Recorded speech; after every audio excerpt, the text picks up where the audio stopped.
O Rodrigo, ele é perito criminal, perito balística, né? Então, Isso. o termo Na correto verdade, pra falar? é perito criminal militar, né? E aí a parte da balística, porque foi uma decisão minha. Como é que funciona mais ou menos, né? Muita gente não sabe que existe a perícia no Exército, nas Forças Armadas, inclusive. Então, eu sou militar desde 2009, me formei na turma de 2010. Em 2016, quando eu estava aqui no Rio de Janeiro, no Batalhão de Polícia do Exército, eu fui fazer o curso de formação de peritos criminais militares. E também investigadores, que desde de 2011 para cá, a nossa Escola de Instrução Especializada do Exército começou a padronizar e formar tanto perito quanto investigador no mesmo local, na mesma escola, que anteriormente era espalhado por diversos batalhões no Brasil. Aí concentrou tudo aqui no Rio e padronizou. Então, em 2016, eu entrei na perícia militar.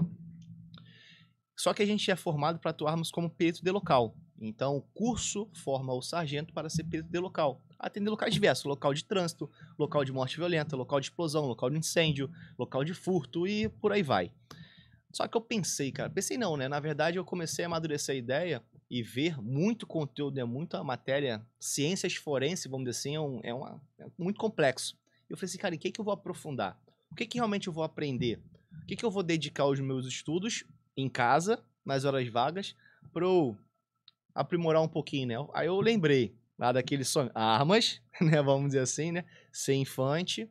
Eu tenho a formação de caçador também do Exército, que eu fiz em 2012, salvo engano, quando eu servi em São Paulo.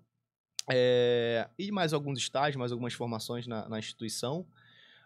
E aí eu falei assim, cara, vou aprofundar em balística. E teve alguns motivos também, que aí agora eu vou destacar aqui que eu lembrei. Durante o curso de formação, foi mais ou menos um mês que eu tive de balística. Teve um instrutor, cara, que me deu uma resposta que aquilo ali eu levei como incentivo, cara. Assim, são poucas as vezes que eu falei isso pra alguém, inclusive.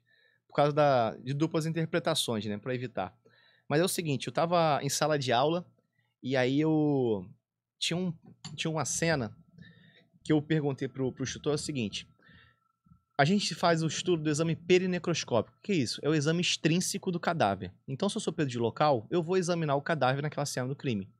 E eu fiz a seguinte pergunta, porque eu tinha visto fotos e vídeos assim que circulam, né? E eu perguntei assim: se um projétil tiver no corpo desse cadáver e eu estiver visualizando o projétil, exemplo, um sinal de Romanesque que eu comentei com vocês lá em sala de aula, né? Por algum motivo, eu consigo ver o projétil. Eu fiz a seguinte pergunta: eu, perito de local, eu tô fazendo o exame perinecroscópico, eu posso pegar esse projétil, eu posso extrair esse projétil? Aí o instrutor me deu uma resposta que eu nunca mais esqueci. Ele falou assim: Rodrigo, isso você já deveria saber. Quando ele me deu essa resposta, era um mês de curso. O curso é um curso de 6 meses, era no primeiro mês. E eu fiz uma pergunta que, na minha cabeça, não era uma pergunta de uma pergunta que alguém vai falar assim, nossa, que pergunta, Não abre era, aspas, né? pertinente. É uma pergunta idiota, tipo assim, né? E aí, quando eu tomei aquela resposta, eu falei assim, cara, eu respirei assim, né? Aí eu falei, vi aquele momento ali que tu fala assim, caraca, dá uma resposta atravessada não dá, né? Tu engole a seco, o que tu faz, né? Aí eu falei, instrutor, não deveria saber. Eu tô perguntando porque realmente eu não sei.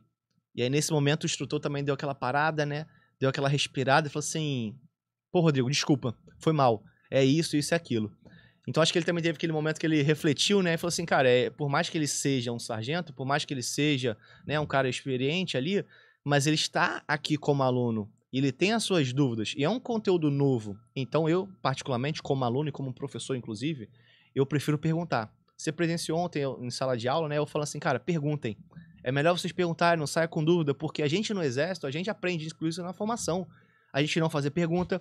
Quando a gente faz pergunta, a gente vai pra água. Quando a gente faz pergunta na hora errada, porra, o pessoal alopra, né? Manda pagar. Então não pode ponderar. Não pode ponderar. Então a gente acaba ficando muitos anos sendo... Não, assim, cara, ninguém faz pergunta. E aí tu sai daquele lugar cheio de dúvidas, não pergunta e depois tu acaba falando besteira, porque você não buscou o conhecimento.